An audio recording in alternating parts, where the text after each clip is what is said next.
Hi friends, നമസ്കാരം. Welcome to my channel Raj Florals. ഇന്ന് നമ്മൾ ഡിസ്കസ് ചെയ്യാൻ പോകുന്നത് രണ്ടിനം താമരകളെ പറ്റിയാണ്. ട്രോപ്പിക്കൽ താമരകൾ, പിന്നെ ഹാഡി താമരകൾ. ഇന്ന് പൊതുവെ എല്ലായിടത്തും ചൂടേറിയ ഒരു ഡിസ്കഷനാണ് ഹാഡി താമരകളെ പറ്റിയും അതുപോലെ തന്നെ ട്രോപ്പിക്കൽ താമരകളെ പറ്റിയും. ഹാഡി താമരകൾ നമ്മുടെ ഇവിടെ പൂവിടില്ല, ട്രോപ്പിക്കൽ താമര മാത്രമാണ് നമ്മുടെ ഇവിടെ പൂവിടുകയുള്ളൂ. സത്യത്തിൽ അങ്ങനെയാണോ? എന്താണ് അതിൻ്റെ യാഥാർത്ഥ്യം? അതിനെപ്പറ്റി നമുക്ക് ഈ വീഡിയോയിൽ നോക്കാം. അപ്പോൾ അതിനു മുന്നേ എനിക്ക് നിങ്ങളോട് പറയാനുള്ള നിങ്ങളുടെ ഒരു സപ്പോർട്ട് എനിക്ക് ഒരുപാട് പ്രചോദനം നൽകുന്നുണ്ട്. നിങ്ങളുടെ കമൻറ്റുകൾ അത് ഞാൻ വായിക്കാറുണ്ട്. എനിക്ക് കഴിയുന്നതുപോലെ ഞാൻ നിങ്ങൾക്ക് തന്നെ റിപ്ലൈ തരാറുണ്ട്. ഇതുപോലെ എന്നെ ഇനിയും സപ്പോർട്ട് ചെയ്യണം. എല്ലാവരോടും ഒരുപാട് താങ്ക്സ്. ഞാൻ ഒരിക്കലും പ്രതീക്ഷിച്ചില്ല നിങ്ങളുടെ ഇത്രയും വലിയൊരു സപ്പോർട്ട് എനിക്ക് കിട്ടുമെന്ന്. അപ്പോൾ നമുക്ക് വീഡിയോയിലേക്ക് പോവാം.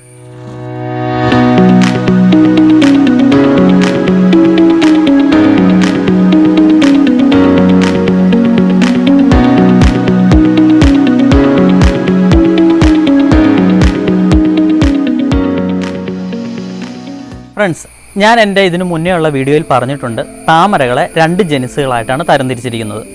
ഒന്ന് അമേരിക്കൻ ഇനമായിട്ടുള്ള നെലുംബോ ലൂട്ടിയ, അതിന് മഞ്ഞ നിറമായിരിക്കും. പിന്നെയുള്ളത് ഏഷ്യൻ ഇനമായിട്ടുള്ള നെലുംബോ ന്യൂസിഫെറ. പിന്നെ ഈ നെലുംബോ ന്യൂസിഫെറയെ നമ്മൾ രണ്ട് വകഭേദങ്ങളായിട്ടാണ് തരംതിരിച്ചിരിക്കുന്നത്. ഒന്ന് ഉഷ്ണമേഖലയിൽ നിന്ന് ഉത്ഭവിച്ചതും ഒന്ന് ഉപഉഷ്ണമേഖലയിൽ നിന്ന് ഉത്ഭവിച്ചതും. ഇനി ഈ ഉപഉഷ്ണമേഖലയിലെ താമരകളുടെ പ്രത്യേകത എന്താണെന്ന് നോക്കാം. ഉപഉഷ്ണ മേഖല എന്ന് പറയുന്നത് ഒരു പ്രത്യേക സമയത്തേക്ക് ശൈത്യം അനുഭവപ്പെടുന്ന സ്ഥലങ്ങളാണ്. നമ്മൾ ചൈനയെ ഉദാഹരണമാക്കുകയാണെങ്കിൽ അവിടെ മാർച്ച് വരെ നല്ല അതിശൈത്യമുള്ള ഒരു സ്ഥലമാണ്. അതിനുശേഷം ഏപ്രിൽ മെയ് മാസങ്ങളിൽ അവിടെ വസന്തകാലമാണ്. അതിനുശേഷം ജൂൺ ജൂലൈ ഓഗസ്റ്റ് മാസങ്ങളിൽ കഠിനമായിട്ടുള്ള വേനൽ അനുഭവപ്പെടാറുണ്ട്. അതിനുശേഷം വീണ്ടും ശിശിരകാലമാണ്. പിന്നെ വീണ്ടും ശൈത്യത്തിലേക്ക് പോവുകയാണ് ചെയ്യുന്നത്. അപ്പോൾ ഇങ്ങനെയുള്ള താമരകൾ ആ ഒരു വേനൽക്കാലത്ത് മാത്രമാണ് പൂവിടുന്നത് എന്ന് വെച്ച് കഴിഞ്ഞാൽ ജൂൺ ജൂലൈ ഓഗസ്റ്റ് മാസങ്ങളിൽ മാത്രമായിരിക്കും പൂവിടുന്നത്. ആ ഒരു സ്വഭാവം അല്ലെങ്കിൽ ആ ഒരു ബയോളജിക്കൽ ക്ലോക്ക് ഇങ്ങനെയുള്ള താമരകളിൽ ഉണ്ടാകും. അപ്പോൾ അങ്ങനെയുള്ള താമരകൾ നമ്മുടെ കാലാവസ്ഥയിൽ എന്ന് വെച്ചാൽ നമ്മുടെ ഉഷ്ണമേഖലയിൽ കൊണ്ടുവന്നു കഴിഞ്ഞാൽ ആ ഒരു സ്വഭാവം തന്നെയായിരിക്കും കാണിക്കുക, അല്ലെങ്കിൽ ആ ഒരു രീതിയിലായിരിക്കും പൂവിടുന്നത്. മഞ്ഞ താമരയായിട്ടുള്ള നെലുംബോ ലൂട്ടിയയും ഏകദേശം ഇതുപോലെ തന്നെയാണ് സ്വഭാവങ്ങളാണ് പ്രകടിപ്പിക്കുക. എന്ന് വെച്ച് കഴിഞ്ഞാൽ അത് കുറച്ച് നാളത്തേക്ക് പൂവിടുന്നതിന് ശേഷം അത് ഡോർമെൻസിയിലേക്ക് പോകും. അപ്പോൾ ഇങ്ങനെ സബ് ട്രോപ്പിക്കൽ കാലാവസ്ഥയിൽ നിന്ന് വരുന്ന താമരകളെ അഭിസംബോധന ചെയ്യുന്നത് ഹാഡി താമരകൾ എന്നാണ്. അപ്പോൾ ഈ ഹാഡി താമരകൾ കുറച്ച് നാളത്തെ പൂവിടിയലിന് ശേഷം ഉറക്കത്തിലേക്ക് പോകുമ്പോൾ അത് അതിൻ്റെ ഫുഡ് സ്റ്റാർച്ച് രൂപത്തിൽ സ്റ്റോർ ചെയ്ത് വെക്കാറുണ്ട്. അങ്ങനെ സ്റ്റാർച്ച് രൂപത്തിൽ സ്റ്റോർ ചെയ്ത് വെക്കുന്നത് കൊണ്ടാണ് ഇങ്ങനെയുള്ള താമരകൾക്ക് വളരെ കട്ടിയുള്ളതും മുഴുത്തതുമായിട്ടുള്ള കിഴങ്ങുകൾ നമ്മൾ കണ്ടിട്ടുള്ളത്. അതേസമയം നമ്മുടെ ഉഷ്ണമേഖലയിൽ എന്ന് വെച്ചാൽ ഇന്ത്യ പോലെയുള്ള രാജ്യങ്ങളിൽ അതിശൈത്യം വളരെ കുറവാണ്. പ്രത്യേകിച്ച് നമ്മുടെ സൗത്ത് ഇന്ത്യയിലേക്ക് വരുമ്പോൾ അതിശൈത്യം കുറവാണെന്ന് തന്നെ നമുക്ക് പറയാം. അങ്ങനെയുള്ള താമരകൾക്ക് ഇങ്ങനെ ഡോർമൻസിയിൽ പോവുകയോ അല്ലെങ്കിൽ അതൊരു ഉറക്കത്തിലേക്ക് പോകേണ്ട ആവശ്യം വരുന്നില്ല. അത് ആണ്ടുവട്ടം പൂടുകയാണ് ചെയ്യുന്നത്. അപ്പോൾ അങ്ങനെയുള്ള താമരകൾക്ക് ഫുഡ് സ്റ്റോർ ചെയ്ത് വെക്കേണ്ട ഒരാവശ്യം വരാത്തതുകൊണ്ടും ഈ താമരകളിൽ വളരെ മുഴുത്ത റണ്ണറുകളോ അതല്ലെങ്കിൽ നീളത്തിലുള്ള കിഴങ്ങുകളോ ആയിരിക്കും കണ്ടുവരുന്നത്. അതിന് ഫുഡ് സ്റ്റോർ ചെയ്ത് വെക്കേണ്ട ആവശ്യമില്ലാത്തത് കൊണ്ട് തന്നെയാണ് അതിന് മുഴുത്ത കിഴങ്ങുകൾ ഉണ്ടാകാതിരിക്കുന്നത്. 2005 മുതൽ ചൈനയിൽ ചില ബ്രീഡിംഗ് പ്രോഗ്രാം നടത്തുകയുണ്ടായി. താമരകളിൽ പരാഗണം നടത്തി പുതിയ ഇനം സൃഷ്ടിക്കുവാൻ വേണ്ടിയിട്ടാണ് അത് ചെയ്തത്. അതിനുവേണ്ടി അവർ തായ്ലാൻഡിൽ നിന്നും താമരകളെ ചൈനയിലേക്ക് കൊണ്ടുവരാനായിട്ട് ശ്രമിച്ചു. തായ്ലാൻഡിലെ കാലാവസ്ഥ നമ്മുടെ കാലാവസ്ഥ തന്നെയാണ്. അവർക്ക് അവരുടേതായിട്ടുള്ള തായ്ലാൻഡികൾക്ക് അവരുടേതായിട്ടുള്ള താമരകളും ഉണ്ട്. അങ്ങനെയുള്ള താമരകളെ സതാ ബോങ്കത്ത് എന്നാണ് പറയുന്നത്. അത് അവരുടെ ഒരു തദ്ദേശീയ ഇനം താമര കൂടിയാണ്. പിന്നെ ഈ താമരകളെ ചൈനയിലേക്ക് കൊണ്ടുവരികയും ചൈനയിലുള്ള താമരകളുമായിട്ട് ക്രോസ് പോളിനേഷൻ നടത്തുകയും പുതിയ ഇനം താമരകളെ സൃഷ്ടിക്കുവാൻ വേണ്ടി അവർ ശ്രമിച്ചു. 2010 ചൈനയിൽ വെച്ച് നടന്ന ഒരു ലോക പ്രശസ്ത എക്സിബിഷൻ ഉണ്ടായിരുന്നു, ഷാങ്ഹായ് വേൾഡ് എക്സ്പോ. അതിൻ്റെ തീം ചുവപ്പ് നിറമായിരുന്നു. അപ്പോൾ അതിൻ്റെ സംഘാടകർക്കും താമരകൾക്കും ചുവപ്പ് നിറം കൊണ്ടുവരണമെന്നൊരാഗ്രഹമുണ്ടായി. അങ്ങനെ അവർ പ്രശസ്തനായിട്ടുള്ള ഹൈബ്രിഡൈസറായ മാസ്റ്റർ ഡിങ് യുയേഷിങ്ങിൻ്റെ അടുത്ത് അവരുടെ ആവശ്യം അറിയിച്ചു. അപ്പോൾ അദ്ദേഹത്തോട് ചില നിബന്ധനകളും അവർ മുന്നോട്ട് വച്ചു. താമരകൾ വേണം, എന്നിരുന്നാലും അത് ഈ എക്സിബിഷൻ 6 മാസം നീണ്ടു നിൽക്കുന്നതുകൊണ്ട് ഈ 6 മാസവും പൂവിടുന്ന താമരകൾ വേണമെന്ന് അദ്ദേഹത്തോട് അവർ ആവശ്യപ്പെട്ടു. അങ്ങനെ അദ്ദേഹം തായ്ലാൻഡിൽ നിന്ന് ആണ്ടുവട്ടം പൂവിടുന്ന താമരകളെ ചൈനയിലേക്ക് കൊണ്ടുവരികയും ചൈനയിൽ വെച്ച് ക്രോസ് പോളിനേഷൻ നടത്തി അവരുടെ ആവശ്യപ്രകാരം ചുവപ്പ് നിറമുള്ള താമരകൾ സൃഷ്ടിക്കുവാനും അദ്ദേഹത്തിന് സാധിച്ചു. അങ്ങനെ അദ്ദേഹം 9 താമരകൾ, 9 വെറൈറ്റികൾ, ചുവന്ന 9 വെറൈറ്റികൾ സൃഷ്ടിക്കുകയുണ്ടായി. ഈ 9 നിറം ഉണ്ടാക്കുവാനുള്ള കാരണം ചൈനയെ സംബന്ധിച്ചിടത്തോളം 9 എന്ന് പറയുന്നത് വളരെ ഭാഗ്യ നമ്പറാണ്.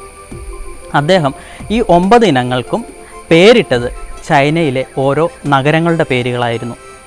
പ്രത്യേകിച്ചും മാവോ സദ്ദാങ്ങിനെ സംബന്ധിച്ച് അല്ലെങ്കിൽ അദ്ദേഹത്തോട് ചേർന്ന് നിൽക്കുന്ന പേരുള്ള നഗരങ്ങളുടെ പേരാണ് അദ്ദേഹം ഈ താമരകൾക്കിട്ടത്. തായ്ലാൻഡിലുള്ള ആണ്ടുവട്ടം പൂവിടാൻ ശേഷിയുള്ള താമരകളുടെ സ്വഭാവം ചൈനയിലുള്ള താമരകളിൽ കൊണ്ടുവരാൻ വേണ്ടിയിട്ടാണ് അവർ ആ ഒരു പരീക്ഷണങ്ങൾ നടത്തിയത്. അതിൽ നിറം കൊണ്ടും ഭംഗി കൊണ്ടും എല്ലാവരെയും അത്ഭുതപ്പെടുത്തിയ ഒരു ഇനമായിരുന്നു ബീജിംഗ് റെഡ്. ഇന്ന് നിർമ്മിക്കപ്പെട്ടതിൽ വെച്ച് അല്ലെങ്കിൽ സൃഷ്ടിക്കപ്പെട്ടതിൽ വെച്ച് ഏറ്റവും ഭംഗിയുള്ള അല്ലെങ്കിൽ ഏറ്റവും കൂടുതൽ ചുവപ്പ് നിറമുള്ള താമര ബീജിംഗ് റെഡ് തന്നെയാണെന്ന് നമുക്ക് പറയാം. മാസ്റ്റർ ഡിങ് യുയേഷിങ് നിർമ്മിച്ച ഈ 9 ഇനം സങ്കര ഇനം താമരകളിൽ കുറേയധികം ഹാഡി താമരകളുടെ ഗുണം കാണിച്ചു, കുറച്ച് ട്രോപ്പിക്കൽ താമരകളുടെയും. എന്നിരുന്നാലും അത് ഉപോഷ്ണ മേഖലയായ ചൈനയിൽ പൂവിടുകയാണ് ഉണ്ടായത്. പിൽക്കാലത്ത് തായ്ലാൻഡ് വഴി അത് ഇന്ത്യയിലേക്ക് എത്തിയപ്പോൾ പലയിടങ്ങളിലും അത് പൂവിട്ട് കണ്ടില്ല. ഇപ്പോഴത്തെ ഇറക്കുമതി നിയമം അനുസരിച്ച് ചൈനയിൽ നിന്ന് ലൈവ് പ്ലാന്റ്സുകൾ ഇന്ത്യയിലേക്ക് കൊണ്ടുവരാൻ നമുക്ക് അനുവദനീയമല്ല. അതുകൊണ്ട് തന്നെ അത് ചൈനയിൽ നിന്ന് തായ്ലാൻഡിൽ ചെന്ന് തായ്ലാൻഡിൽ നിന്നാണ് ഇന്ത്യയിലേക്ക് വരാറുള്ളത്. അപ്പോൾ തായ്ലാൻഡിൽ വെച്ച് ഇത് വീണ്ടും ക്രോസ് പോളിനേഷൻ നടത്തി വേറെ ഒരുപാട് സങ്കര ഇനം താമരകൾ സൃഷ്ടിക്കുകയാണ് ഉണ്ടായിട്ടുള്ളത്. അപ്പോൾ യഥാർത്ഥത്തിൽ ഇത്തരത്തിലുള്ള സങ്കര ഇനം താമരകളെല്ലാം തന്നെ ട്രോപ്പിക്കൽ താമരയുടെയും ഹാഡി താമരയുടെയും ക്രോസുകളായിരിക്കും. ഒരു പ്രത്യേക സ്വഭാവ സവിശേഷത മുൻനിർത്തിയായിരിക്കും പല ഹൈബ്രിഡൈസർമാരും താമരകൾ സൃഷ്ടിച്ചെടുക്കുക. അതിൻ്റെ നിറമോ അല്ലെങ്കിൽ അതിൻ്റെ പൂവിടുന്ന ഫ്രീക്വൻസിയോ അങ്ങനെ പലതും. അങ്ങനെ മനോഹരമായിട്ട് ഒരുപാട് താമരകൾ സൃഷ്ടിച്ചെടുക്കുവാനായിട്ട് അവർക്ക് സാധിച്ചിട്ടുണ്ട്. അങ്ങനെ പറയാൻ പറ്റുന്ന ഒരു താമരയാണ് അമേരിക്കമലിയ. ഇപ്പോൾ നിലവിലുള്ള ഹൈബ്രിഡുകൾ ഹാഡിയാണോ ട്രോപ്പിക്കലാണോ എന്ന് ചോദിക്കുന്നതിൽ പ്രസക്തിയില്ല എന്ന് വേണം പറയാനായിട്ട്. കാരണം ഇതിൻ്റെ രണ്ടിൻ്റെയും ജനിതക ഘടന ഇതിൽ അടങ്ങിയിട്ടുണ്ടാവും. അതുകൊണ്ട് നിങ്ങൾ ഇത് ഹാഡിയാണോ ട്രോപ്പിക്കലാണോ എന്ന് ചോദിക്കുന്നതിന് പകരം ഇത് നമ്മുടെ നാട്ടിൽ പൂവിടുന്നതാണോ എന്ന് ചോദിച്ച് സെല്ലറോട് ചോദിക്കുക. ചിലർക്ക് സ്ഥലപരിമിതികളുണ്ടാവും. അങ്ങനെയുള്ളവർക്ക് അങ്ങനെയുള്ള താമരകൾ, നല്ലപോലെ പൂവിടുന്ന താമരകൾ വാങ്ങി വളർത്തുവാനായിട്ട് ശ്രദ്ധിക്കുക. മറ്റൊരു കാര്യം, നിങ്ങളൊരു കളക്ടറാണ് അല്ലെങ്കിൽ ഒരു ലോട്ടസ് കളക്ടറാണ് എങ്കിൽ നിങ്ങൾക്ക് ഇവ ഏത് വേണമെങ്കിലും വാങ്ങിച്ച് വളർത്തുവാനായിട്ട് സാധിക്കും. നമ്മുടെ നാട്ടിലും സങ്കര ഇനം താമരകൾ സൃഷ്ടിച്ചെടുക്കുവാനുള്ള ശ്രമങ്ങൾ നടക്കുന്നുണ്ട്. അപ്പോൾ നമ്മുടെ കാലാവസ്ഥയിൽ പൂക്കുന്നതും അനുയോജ്യവുമായിട്ടുള്ള താമരകൾ ഉണ്ടാകുമെന്ന് നമുക്ക് പ്രതീക്ഷിക്കാം. എന്നിരുന്നാലും അതൊരു ട്രോപ്പിക്കൽ താമരയാണെന്ന് അവകാശപ്പെടുവാൻ നമുക്ക് സാധിക്കില്ല. കാരണം ഈ താമരകളുടെ എല്ലാം പൂർവികർ എന്ന് പറയുന്നത് ഹാഡി താമരകൾ തന്നെയാണ്. തിരുവള്ളുവരുടെ തിരുക്കുറൽ പറയുന്നു, നാം അറിഞ്ഞത് ഒരു കൈക്കുമ്പിൾ മാത്രമാണ്, അറിയാനുള്ളത് ഒരു പ്രപഞ്ചത്തോളമുണ്ട് എന്ന്. താമരയുടെ കാര്യത്തിലും അതുപോലെ തന്നെയാണ്. നമ്മൾ അറിഞ്ഞത് ഒരു വലിയ മഞ്ഞുമലയുടെ ഒരറ്റം മാത്രമാണ്. ഇനിയും എത്രയെത്രയോ രസകരമായതും അറിവ് നൽകുന്നതുമായിട്ടുള്ള താമര വിശേഷങ്ങളുണ്ട്. അപ്പോൾ വീണ്ടും അടുത്ത വീഡിയോയുമായി ഞാൻ വരുന്നതുവരെ താങ്ക്സ്, ബൈ ബൈ.